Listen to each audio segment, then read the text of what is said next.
afternoon to all. Today we will see about cells in series. So cells already I explained yesterday.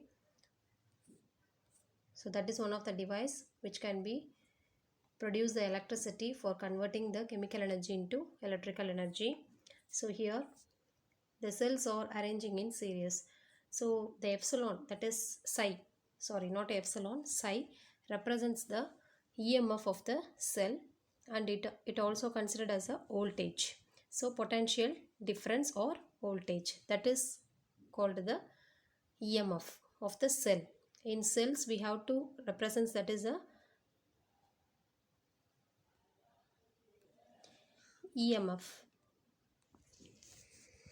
Here the cells are arranged in series and the current can be flows through in an anti-clockwise direction, that is positive terminal of the cell, and R is the external resistance that is also connected to that series of cells. Now we have to find out the current value of this circuit. Let's see the derivation of this cells in series, and also you see the cells in parallel circuit also. Here the cells are arranged in the parallel manner. That's why they have to connect it into the one of the external resistance R also, and also the I value can be flows through in an anti-clockwise direction. So this is the circuit of the cells in parallel. Now we have to derive the both cells in series and parallel. Derivation cells in series. So here the total EMF of battery is equal to EMF represent psi. So here number of batteries are used, that's why N into psi. Then the total resistance in the circuit, so already you know that number of cells are there, so NR, R is the internal resistance, and also one of the external resistance is also given, so N internal resistance plus external resistance. So that is the total resistance value. According to the Ohm's law, we have to derive the current value for the series, that is cells in series. So I is equal to V by R is a general formula for Ohm's law. So is equal to here, what is the total EMF of the battery, that is considered as a voltage. So total EMF N psi divided by R is the total resistance. So NR plus R. So then finally you will get I is equal to N psi by NR plus R. So that is the current value in cells in series. Now there are two cases we have to write it. So for case 1, if R, that is internal resistance, is small when compared to external resistance, so what happened?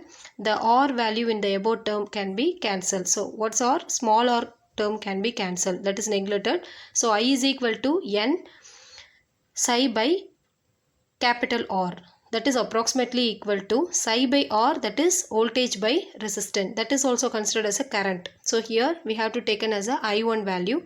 So I is equal to NI1. So approximately I is equal to approximate value of NI1, that is the case 1 value, I value. Then case 2, so we have to consider if internal resistance is greater than external resistance. So what happened? The term R, that is external resistance R term, can be neglected. So I is equal to N psi by NR. N cancel. So here the number of cells can be neglected, approximately equal to psi by R. So I is equal to psi by internal resistance is the I value in case 2. Then cells in parallel. So for parallel cells we are arranged that. So first of all we write the equivalent internal resistance. So that is considered as a equal internal resistance can be, we have to write in 1 by R equivalent. So R equivalent is considered as the total internal resistance, that is equal to 1 by R, R1 plus 1 by R2 plus up to number of cells we have to use that. So 1 by R.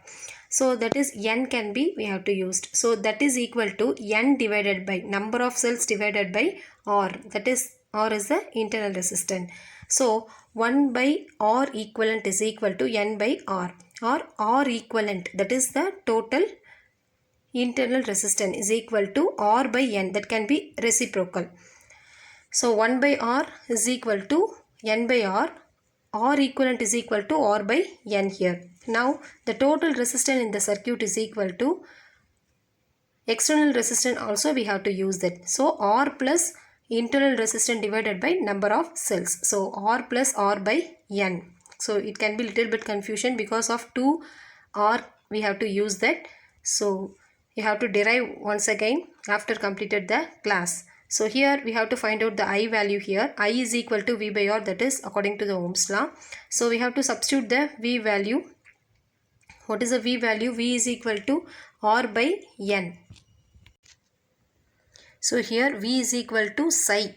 So not R by N, V is equal to psi. So then R is the total resistance. So total resistance R plus R by N. So then simplify that equation, psi divided by, so take LCM on both the terms, then R, NR plus R is equal to, rearrange that above equation once again. So N psi by NR plus R. So finally you will get I value, I is equal to N psi by NR plus R. Here also two cases. So if R is greater than R, internal resistance is greater than R, then you will get the final value of I is equal to NI1. Then case B, R is lesser than R, then I is equal to psi by R. So these are all the two cases we have to use.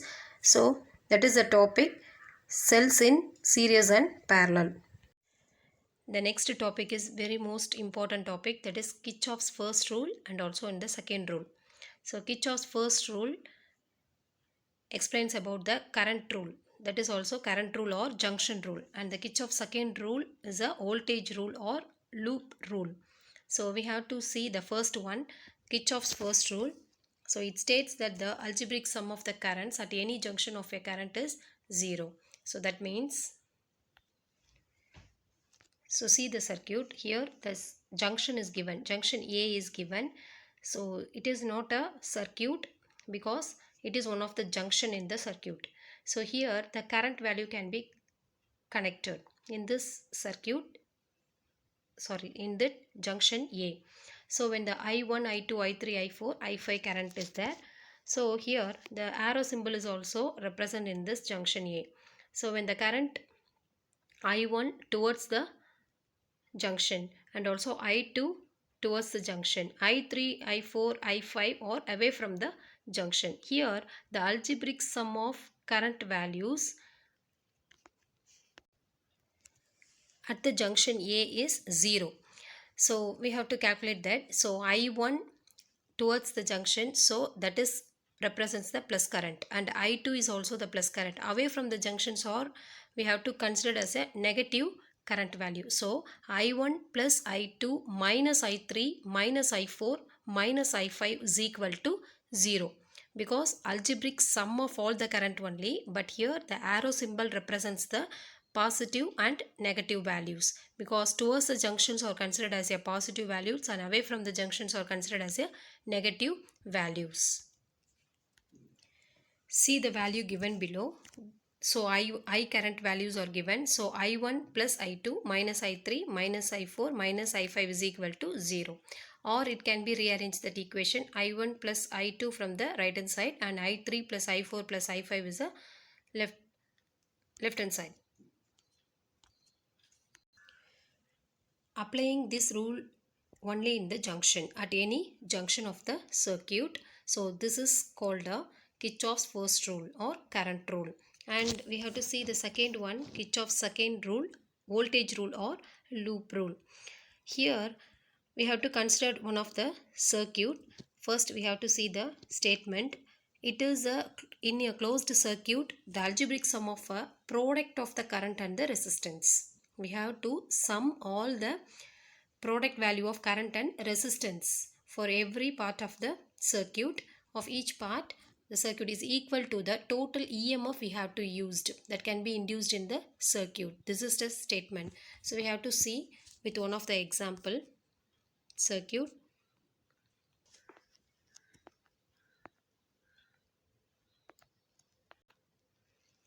Here for applying the second rule, Kirchhoff's second rule, consider this circuit.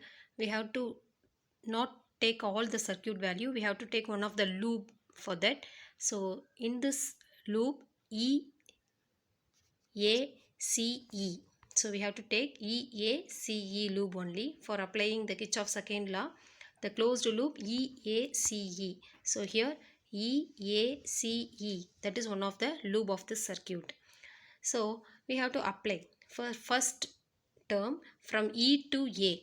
So what is the product of the resistance and current value? So here current value I1 is there and R1 is there.